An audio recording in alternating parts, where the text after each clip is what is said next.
শীতত ঊলৰ পোছাক পিন্ধি শোৱাটো ক্ষতিকাৰক নেকি? আহকচোন জানো, শীতত ঊলৰ পোছাক পিন্ধি শোৱাটো ক্ষতিকাৰক হয়নে নহয়? শীতকালত ঠাণ্ডাৰ পৰা হাত সাৰিবৰ বাবে বহুতৰে ঊলৰ পোছাক পৰিধান কৰি শোৱাটো এটা অভ্যাস। কিন্তু ঊলৰ ছুৱেটাৰ, মোজা আদি পৰিধান কৰি শুলে স্বাস্থ্যৰ বাবে আহিব পাৰে ভয়ংকৰ বিপদ। ঊলৰ পোছাক পৰিধান কৰিলে শৰীৰৰ তাপমাত্ৰা দ্ৰুতগতিত বৃদ্ধি পায়। এনে ক্ষেত্ৰত হৃদযন্ত্ৰৰ সমস্যা থাকিলে বিপদ হ'ব পাৰে। ছুৱেটাৰ পিন্ধি শুলে ছাল শুকান হৈ পৰে। ছুৱেটাৰ পিন্ধি শুলে ৰক্ত সঞ্চালনতো বাধাৰ সৃষ্টি হ'ব পাৰে। সাধাৰণতে ছুৱেটাৰ আদি যি ধৰণৰ উপাদানেৰে তৈয়াৰ কৰা হয় তাৰ জৰিয়তে তাপমাত্ৰা ৰোধ কৰিব পৰা যায়।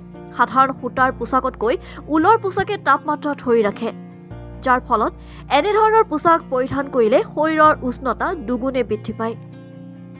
অতিৰিক্ত উষ্ণতা ডায়েবেটিছ ৰোগীৰ বাবে বিপদজনক হৈ উঠিব পাৰে।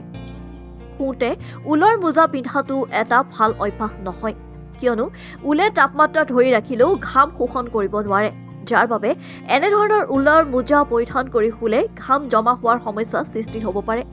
ইয়াৰ ফলত নানা ধৰণৰ চৰ্ম ৰোগত ভোগাৰ আশংকা থাকে। ঠাণ্ডাত শিশুক সাধাৰণতে গৰম পোছাক পিন্ধাই শুবলৈ দিয়া হয়। এনে কৰিলে উপকাৰতকৈ অপকাৰহে হয় বেছি। গৰম পোছাক পৰিধান কৰি শোৱাৰ ফলত যি উষ্ণতাৰ সৃষ্টি হয় তাৰ বাবে শিশুটিৰ শৰীৰৰ পৰা ঘাম ওলায়। সেই ঘামে বুকুত ঠাণ্ডা জমা কৰিব পাৰে।